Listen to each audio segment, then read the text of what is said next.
If you're helping your child learn to read, but it feels much harder than it should, maybe they're guessing words, maybe they're getting frustrated or losing focus, and you might be wondering, what's going on?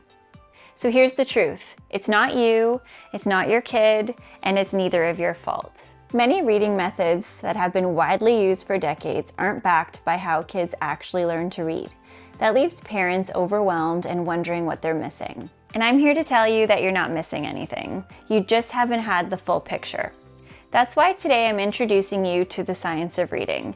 This is a research-backed framework that tells us exactly how children learn to read and what it means for daily practice in your own home. The science of reading isn't a curriculum, and it's also not a trend. It's a massive body of research from neuroscientists, linguists, educators, and psychologists. And it shows us clearly that reading isn't natural.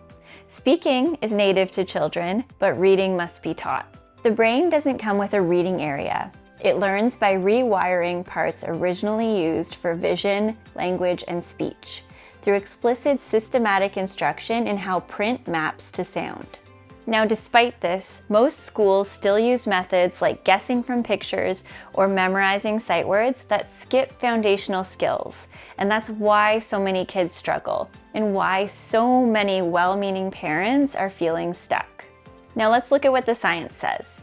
The Ohio Department of Education confirms that explicit systematic instruction in phonemic awareness, phonics, vocabulary, fluency, and comprehension benefits all readers.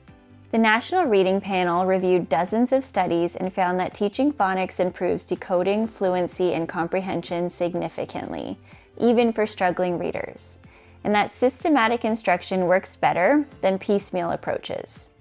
Structured literacy, a core implementation of the science of reading, is proven effective not just for kids with dyslexia, but for all learners, in decoding words systematically and with clarity. Areas implementing phonics reforms, like schools in Victoria, Australia, and NYC, are showing better equity and more consistent reading growth. And this isn't opinion, it's what decades of research and real-world results tell us. And at the heart of this approach are 5 foundational skills. Number 1, phonemic awareness, the ability to hear and manipulate individual sounds in words. Without this, decoding can't happen. Number 2, phonics, understanding the relationship between letters and sounds, taught systematically, so students can sound words out, not guess. Number 3, fluency, reading accurately, smoothly, and with expression, not racing, but reading automatically enough to focus on meaning. Number 4, vocabulary, understanding word meanings built through talk, read-alouds, and direct instruction. You can't understand what you can't define. Number 5, comprehension, the real goal of reading. You need strong decoding and vocabulary to truly grasp what you read.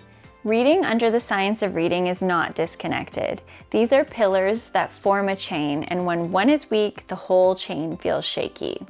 If your child has been taught to guess words by looking at pictures, to rely on context, or to memorize whole words, they're not learning to read. They're learning to cope. This is balanced literacy in action, which offers exposure but not the tools to decode. It's like telling someone to open a locked door but not giving them a key. Sure, they may learn to pick it, but they won't be fluent or they won't be confident. And unfortunately, this leaves passionate, capable children believing that reading is just not for them. When it's taught in an official, systematic way, every child can learn to read confidently. And here's the good news. You don't need to be a specialist. You just need to understand what to look for and what to avoid. If your child's reading instruction encourages guessing or picture clues, that's a red flag. And if they can't blend together sounds, that's a foundational skill that they're missing. And if your child's school isn't aligned with the science, that's unfortunate, but it's okay because you can still support them at home. Here are the real practical things you can do.